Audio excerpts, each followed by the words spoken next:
Friends, अपने आदरणीय प्रधानमंत्री नरेंद्र मोदी सर इन्होंने आत्मनिर्भर भारत इस विषय पर स्पीच दिया था कोविड पीरियड में।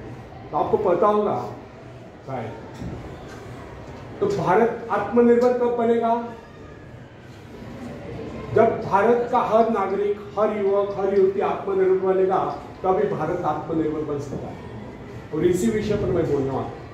तो फ्रेंड्स, आत्मनिर्भर बनने की क्षमता वास्तव में हर व्यक्ति में होती है, परंतु बहुत ही कम लोग ऐसे होते हैं जिन्हें अपने ऊपर विश्वास है।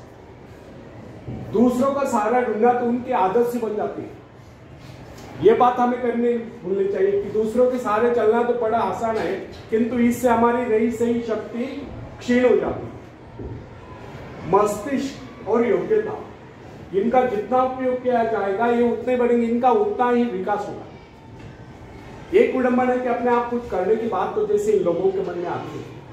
कुछ लोग अपने आप एक ही काम करते रहते हैं और वह है अपने बदनसीबियों का रोना रोना या दूसरों के आश्रय कर उनके गुणगान करना। ऐसे लोग जिन्हें सदा दूसरों के ही बल पर विश्वास होता है, वे केवल पिछलकों की संज्ञा पाकर निंदा के पात्र बने रहते हैं। ऐसे लोग अपनी आंतरिक शक्तियों का भी लाभ नहीं उठा पाते। फ्रेंड्स, यह न समझना आप यदि जन्मजात नेता नहीं है तो ऐसे ही लोग। जन्मजात कौन क्या होता है? कोई मान नहीं होता, कोई वैज्ञानिक नहीं होता है, बल्कि एक अबोध बालक जन्म के बाद अपने में ऐसी शक्ति पैदा करता है जिसके सहारे वो अपने व्यक्तित्व की एक अलग पहचान बना लेता है। इतिहास में ऐसे बहुत से लोग हुए जिनमें नेतृत्व करने की योग्यता नहीं थी, फिर भी वे अपने प्रयत्नों से, अपने परिश्रम से अपनी योग्यताओं का विकास करके महान नेता बने। नेता वही होता है जो किसी पर निर्भर न हो, जिसमें नेतृत्व करने की क्षमता हो, जो दूसरों के विचारों का सहारा लेना आवश्यक न समझता हो, उसमें स्वयं सोचने अपने कार्यक्रमों को स्वयं निर्धारित या कार्यान्वित करने की क्षमता होती है। फ्रेंड्स, लोगों की संख्या बढ़ाकर भीड़ के बीच में चलना तो कोई बड़ी बात नहीं है। बड़ी बात तो यह है कि लोगों के दिलों में अपना स्थान बनाया जाए, चाहे लोगों की संख्या कितनी कम क्यों न हो। ऐसे लोग वही होते हैं जो आत्म विकास करके शक्तिशाली होते हैं। ऐसे ही लोग अपने भाग्य को बदल देते हैं, अपने साथ साथ दूसरों का भी भाग्य बदल देते हैं। फ्रेंड्स, आज के युग की विडंबना यह है कि हर कोई किसी न किसी को सहारा ढूंढते नजर आता है।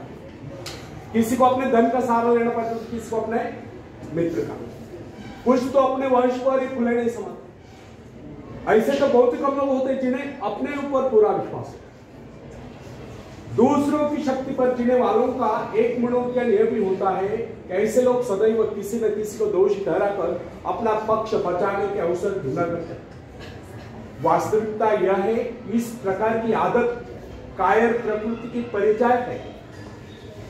आत्मनिर्भर बनिए, आत्मनिर्भर बनने की आदत डालिए। आदत का आरंभ उस समय होता है जब एक बच्चे को उसका पिता कोई विशेष कार्य करने को कहता है, तब वह संतुष्ट नहीं होता, लेकिन जब वो अपने ढंग से उसी कार्य को करता है, उसे पूरा करने के लिए संघर्ष कर विजय प्राप्त करता है, तो उसके चेहरे पर खुशियों की लहरें तिरकते नजर आती है। इस प्रकार की विजय की भावना उस बालक को शक्तिशाली बनने का एहसास दिलाती है। फ्रेंड्स, स्कूल की शिक्षा या कॉलेज की शिक्षा केवल व्यक्ति की व्यवहार कुशलता और योग्यताओं की वृद्धि नहीं करती, यह तो व्यक्ति के हाथ में औजार थमा देती है।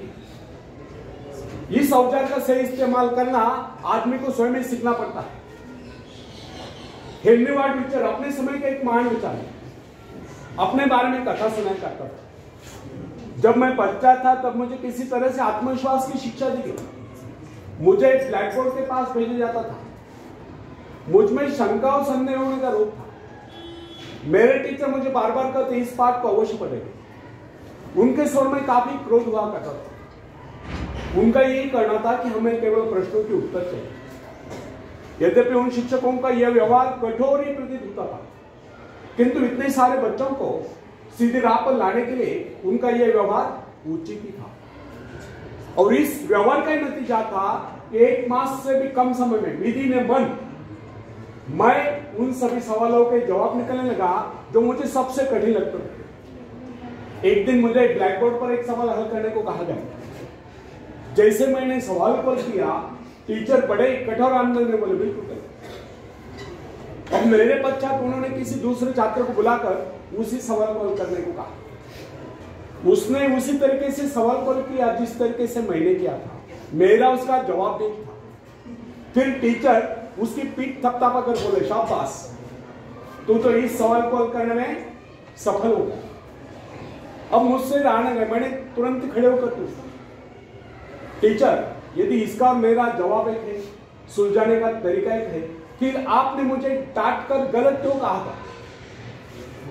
तब टीचर बोले, यह बात तूने पहले क्यों नहीं कही जब मैंने तुझे गलत कहा? फ्रेंड्स, केवल पाठ को याद करने से कोई मतलब नहीं। हमारे भीतर एक दृढ़ विश्वास होना चाहिए कि जो कुछ हमने याद किया उसे कोई काट नहीं सकता। इसलिए आत्मविश्वास करते हैं, और जिनमें ये आत्मविश्वास होता है वही तर्क दे सकता है, वही बस यानी कि चर्चा कर सकता है। लेकिन जिसे स्वयं अपने ऊपर विश्वास न हो वो क्या तर्क करेगा? उसके तो अच्छे कार्यों को भी अगर हमने गलत कहा तो उसे यही समझ लेना होगा, हो सकता है वो गलत ही।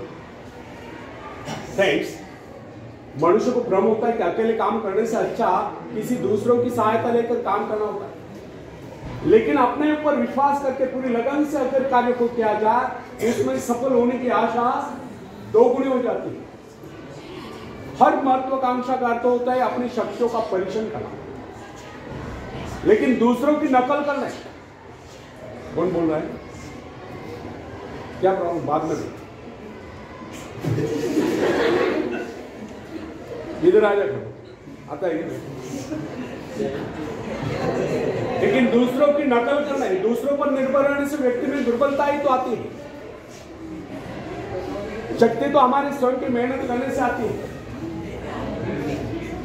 अखाड़े के पास बैठकर हम अपने शरीर को शक्तिशाली नहीं बना सकते, या दूरदर्शन पर एक्सरसाइज प्रोग्राम देखकर हम अपने शरीर को तंदुरुस्त नहीं बना सकते। इसके लिए हमें स्वयं ही व्यायाम करना होगा, स्वयं एक्सरसाइज करना होगा। फ्रेंड्स, यदि आप जीवन में सफलता चाहते हैं तो इसके लिए आपको स्वयं ही प्रयास करना होगा, स्वयं उस रास्ते पर चलना होगा जो आपको उन्नति को ले जाता है। और वो रास्ता है आत्मविश्वास का। अपनी शक्ति को पहचान कर आप सफलता प्राप्त कर सकते हैं, या अपनी योग्यताओं को बढ़ाकर आप सफलता प्राप्त कर सकते हैं।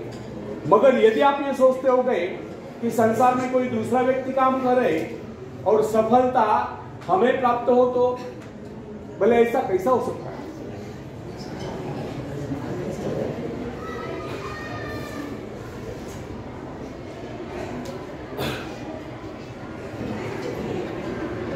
पानी